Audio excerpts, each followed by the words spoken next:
تخيل معايا في السيناريو النهاردة 5 طيارات حربية بتطير في السماء في مهمة تدريبية عادية، وفجأة لا صوت لا أثر لا جثث، كأنهم عمرهم ما طاروا. وبعدها طيارة إنقاذ تطلع تدور عليهم وتختفي هي كمان. إيه اللي بيحصل في المكان ده؟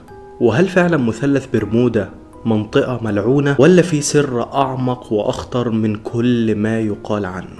أنا عبد الرحمن شوقي، وده سيناريو الرحلة 19. فيلا بينا.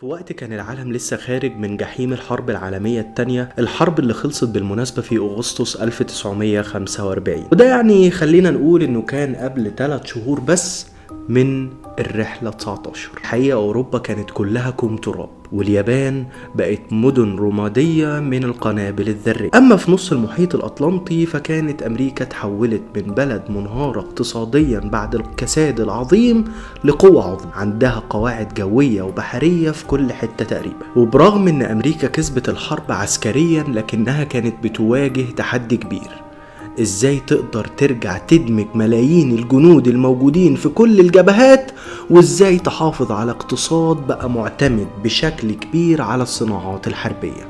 وعشان كده كانت المهمات التدريبية زي الرحلة 19 مهمة جدا، عشان الطيارين يفضلوا مدربين ويفضلوا في قمة جاهزيتهم حتى لو مفيش حرب واضحة قدامهم. وفي وسط الزحمة دي كلها من السياسة والاقتصاد، وفي ظهر يوم 5 ديسمبر اتجمع طيارين الرحلة 19. كان الملازم الأول تشارلز تايلور قاعد يشرح للطيارين هيقوموا بالمهمة ازاي، واللي بعضهم كان لسه ودانهم فيها صدى المدافع. هنطلع شرق، هنجرب القصف فوق الشعب المرجانية، وبعدها نكمل شمال، وبعدين نرجع للغرب. 5 طيارات حربية من نوع الأفنجر أقلعوا من قاعدة في فلوريدا. المهمة تدريب بسيط، هيطلعوا فوق المحيط 2 ساعة ويرجعوا. الطقس مستقر، الطيارات جاهزة، والطيارين مدربين. كل شيء كان طبيعي ظاهريا. في الحقيقة كان باين انه تدريب عادي، لكن في الباطن كان جواه توتر خفي. اجهزة الملاحة وقتها كانت بتعطل بسهولة، اغلبها بيعتمد على البوصلات المغناطيسية، والراديو اللاسلكي كان بيتشوش بسهولة جدا. وكمان الجو الاستوائي في المنطقة دي مش مضمون، بيتغير من الساعة للتانية. الطيارات ال5 أقلعوا كل واحدة فيهم وقود يكفيها كام ساعة وبس. فجأة السماء بدأت تتملي غيوم، وأمواج الأطلنطي بدأت تهتز برياح باردة. محدش فيهم كان عارف إن الأمواج دي هتبلع الطيارات، ولا إن اسمهم هيفضل موثق ومسجل في قواعد البحرية الأمريكية ومخلد للتاريخ. مع مرور الوقت وبعد 1.5 ساعة تقريبا استقبلت القاعدة الأرضية رسالة غريبة جدا: هنا الرحلة 19، البوصلتين باظوا، اعتقد اننا فوق مفاتيح فلوريدا. في الحقيقة الطيارين كانوا شايفين ان هم في مكان تاني خالص، في حين ان قائدهم كان مقتنع بانه فوق مفاتيح فلوريدا زي ما بلغ على اللاسلكي.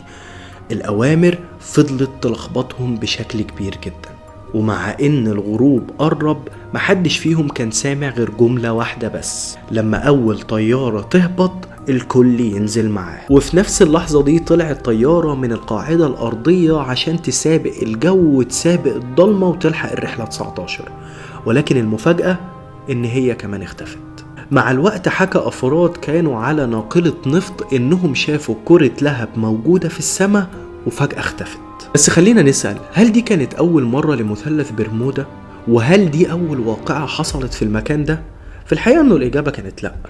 مثلث برمودا كان معروف من زمان جدا بابتلاعه للسفن والطيارات، وده كان بيحصل بصمت مرعب جدا. يعني عندك مثلا في سنة 1918 خرجت سفينة أمريكية ضخمة من البرازيل في طريقها لأمريكا، وعليها أكتر من 300 شخص. البحر كان هادي، الطقس طبيعي، ولكن السفينة اختفت.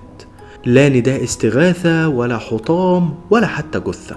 وفي سنة 1963 سفينة حديثة كانت في رحلة تجارية عادية جدا واختفت هي كمان، واللي كان على ظهرها 39 شخص محدش فيهم رجع للنهاردة.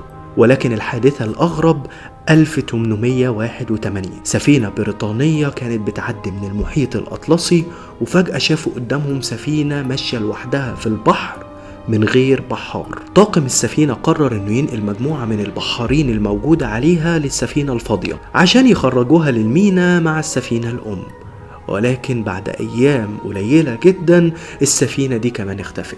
في روايات بتحكي انهم لقوها تاني، وزي اول مرة حطوا عليها مجموعة من البحارين مرة تانية عشان ينقلوها للمينا، ولكن المرة دي اختفت بدون اي اثر، وكأن كان في حاجة في البحر بترفض وصول السفينة دي لبر الامان. طيب هو ايه اللي بيحصل في المكان ده؟ وليه مثلث برمودا من مئات السنين الناس حطوا عليه تفسيرات غريبة جدا، والبحارة الاسبان كانوا بيعدوا من المثلث وهم مرعوبين جدا، وكانوا بيقولوا ان البحر هناك بيبلع السفن. وخليني اقولك ان في خرائط بحرية قديمة جدا كان موجود مكان المثلث ده جمجمة، ومكتوب تحتها من يدخل هنا فله التيه. وفي اساطير من جزر الكاريبي قالوا ان في بوابة موجودة تحت البحر في المنطقة دي بتفتح في وقت معين تبلع اي حاجة بتعدي من قدامها. حتى بعد قبائل المايا لما رسموا خرائطهم كانوا بيبعدوا عن المنطقة دي، وبيحكوا عن قوة من تحت الارض بتسحب كل شيء للعدم. وفضلت اسطورة مثلث برمودا موجودة لحد النهاردة. الرحلة 19 كانت البداية الحقيقية الأسطورية لمثلث برمودا. الصحفيين وقتها كتبوا في الجرايد عن المنطقة الملعونة، والمؤلفين ربطوا الموضوع بأساطير قديمة: جزيرة أطلانتس الضائعة، الكائنات الفضائية، والبوابات الزمنية. بس الحقيقة اللي محدش كان عايز يسمعها ولا كان عايز يقولها ان الوضع في الوقت ده كان سياسيا واقتصاديا ما كانش يستحمل نهائي ان القوة البحرية الأمريكية تتكسر بسبب غلطة بشرية، وعشان كده تسجل سبب اختفاء الرحلة 19 رسميا بانه غير معروف لحد النهاردة، عشان صورة البحرية الامريكية تفضل من غير اي شروخ. وفي الوقت ده اختلطت رياح السياسة بخرافات البحر، واتولد المثلث اللي بقى بيبتلع عقول الناس قبل ما يبتلع سفنهم.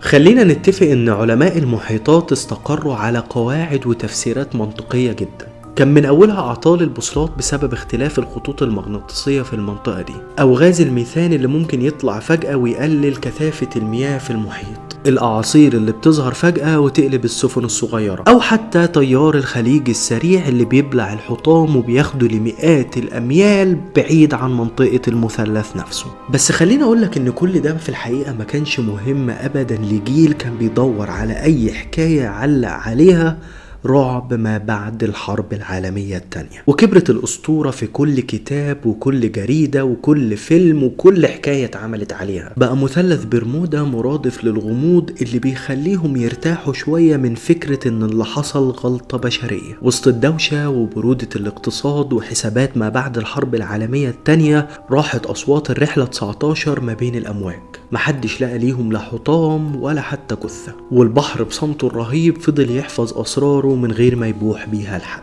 يمكن عمرنا ما هنعرف طياراتهم راحت فين أو مدفونة حتى فين في قلب المحيط، بس في الحقيقة اللي نعرفه كويس إن أسطورتهم هتفضل عايشة للأبد، تفضل تفكرنا إن كل أسطورة مهما كانت كبيرة فهي بتبدأ ببوصلة بايظة وبطيار تاه وضيع طريق العودة. الرحلة 19 سفن، طيارات، أرواح كتير راحت من غير أي تفسير، وهيفضل السؤال: هل في فعلا قوة غامضة بتسحب كل شيء في مثلث برمودا، ولا الدماغ البشري هو اللي بيحاول يخلق تفسير للغموض؟ افتكر دايما ان كل اسطورة بتبدأ بحكاية، وكل حكاية بتبدأ بسيناريو. استنونا في سيناريوهات تانية كتير. انا عبد الرحمن شوقي، وده سيناريو النهاردة. سلام عليكم.